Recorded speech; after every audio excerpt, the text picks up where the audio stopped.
ஜோசியக்காரங்கிட்ட போய் கை காட்டுறான் என் எதிர்காலம் எப்படி இருக்குன்னு. அவன் எதிர்காலம் சரியில்லைன்னு ரோட்ல உட்காந்துருக்கான். நான் சொன்னேன்ல ஐ ஆம் வெரி நாட்டி அப்படின்னு சொல்லி. திருமணம் ஆகாத போது சென்னை அந்த மெரினா பீச்சில் நண்பர்களாக நாங்கள் போகும்போது ஒரு முறை நான் ஏற்கனவே சொல்லியிருப்பேன், ஒரு பெண் வந்து ஜோசியம் போன்றவங்க உட்காந்துருந்தாங்க. போயிட்டு எவ்வளோன்னு கேட்டால் 10 ரூபா சொன்னாங்க. நாங்கள் 20 ரூபா கொடுக்குறோம். இவனுடைய மனைவி என்னை விட்டு போய்விட்டாள், எப்போ திரும்பி வருவாங்க சொல்லு அப்படின்னு சொன்னா அந்த அம்மா அப்படி போய் பார்த்தாங்க. அந்த பகடைக்காயெல்லாம் இருந்து அதெல்லாம் போட்டுட்டு இன்னும் 3 மாசத்துல திரும்பி வருவாங்க, போ சந்தோஷமா போ அப்படின்னாங்க. நேராக 20 ரூபாய் கையில கொடுத்துட்டு அந்த மாமும் சந்தோஷம். நாங்கள் கேட்டுட்டு திரும்ப போகும்போது ஒரே ஒரு விஷயமா என்ன அப்படின்னா, இவன் பேச்சுலர்மா, இவங்க ஒன்றும் கல்யாணம் ஆகலன்னு சொல்லிட்டு போனோம் பாருங்க. அந்த அம்மாவோட முகத்துல அப்படியே அசடு அப்படியே வடியுது. கல்யாணமே ஆகல.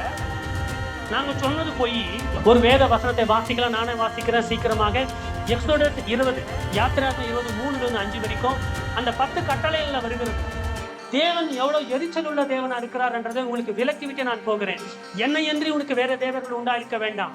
மேலே வானத்திலும் கீழே பூமியிலும் பூமியின் கீழே தண்ணீரில் உண்டாயிருக்கிறவைகளுக்கு ஒப்பான ஒரு சொரூபத்தை ஆகணும் விக்கிரத்தை ஆகணும் நீ உனக்கு உண்டாக்க வேண்டாம். நீ அவைகளை நமஸ்கரிக்கவும் சேவிக்கவும் வேண்டாம். நானும் தேவனாக கர்த்தராக இருக்கிறேன். நான் எரிச்சல் உள்ள தேவனா இருக்கிறேன். எரிச்சல்னா என்ன? அவருக்கு பயங்கரமா கோபம் வருகிறது. நான் உண்டாக்கிய உலகம் இது, நான் உண்டாக்கிய மனிதன் நீ. எனக்கு விரோதமாக பாவம் செய்ததனாலே தூதனை நான் வெளியே அனுப்பினேன். அவன் உருவாக்கிய உருவங்களை நீ எனக்கு சமமாக வச்சு வணங்குற.